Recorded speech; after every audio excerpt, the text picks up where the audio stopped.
Numerous African nations also kept their gold reserves at the Federal Reserve Bank of New York in the United States. This is because African nations were forced to comply with regulations and pledge their gold as collateral after incurring debt from the World Bank and the International Monetary Fund. But up until now, that gold has never returned. Ibrahim Traoré of Burkina Faso is spearheading the effort to repatriate the gold and foreign exchange reserves, causing shockwaves. However, which other nations have Ibrahim Traoré? How is it being carried out? What is the response from the West?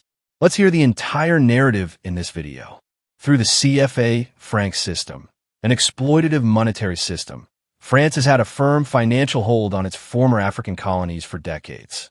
By creating a monetary system that prevented these African countries from achieving financial sovereignty, France made sure they remained economically dependent even after these countries were formally awarded independence. The 14 African nations that use the CFA franc are separated into two groups. The Central African Economic and Monetary Community, which includes Cameroon, the Central African Republic, Chad, the Republic of the Congo, Equatorial Guinea, and Gabon, and the West African Economic and Monetary Union, which includes Benin, Burkina Faso, Côte d'Ivoire, Guinea-Bissau, Mali, Niger, Senegal, and Togo. Despite having their own central banks in theory, these countries have little say over their monetary policies. This arrangement made sure that half of their national wealth was kept in Paris, out of their immediate grasp, by requiring them to deposit at least 50% of their foreign exchange reserves in the French treasury. Even worse, rather than being physically stored in the African countries' own banks, these reserves were frequently retained in the form of gold and housed in French vaults.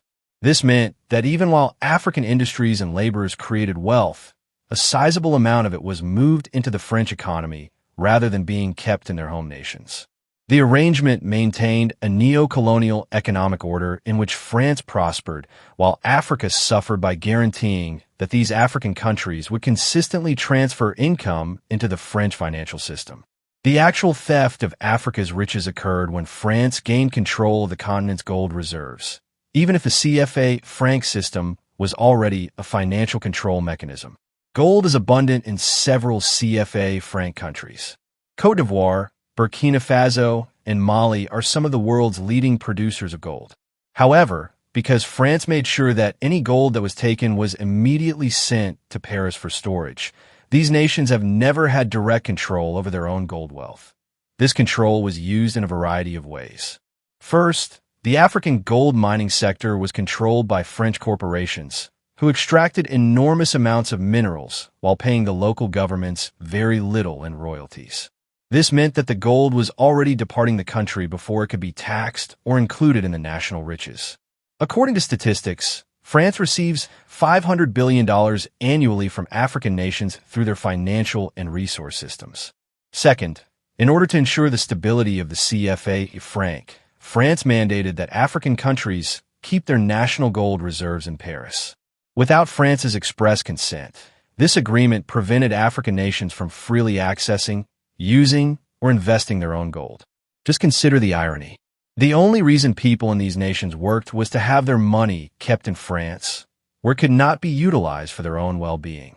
Last but not least, the CFA franc system was designed to be fixedly exchanged to the French franc and then the euro. African countries were thus unable to unilaterally modify their financial policies or the value of their currencies. The French government methodically prevented any attempt to use their gold holdings to support their own economic goals. There was more to this arrangement than simple economic exploitation. That it was a kind of financial enslavement that prevented these African countries from developing on their own while guaranteeing their continued dependence on France. Every time a leader tried to question this system, they faced dire repercussions. The 1987 assassination of Thomas Sankara stands out as one of the most terrible instances of French-backed intervention. Sankara was a revolutionary leader who publicly opposed French economic dominance while serving as president of Burkina Faso.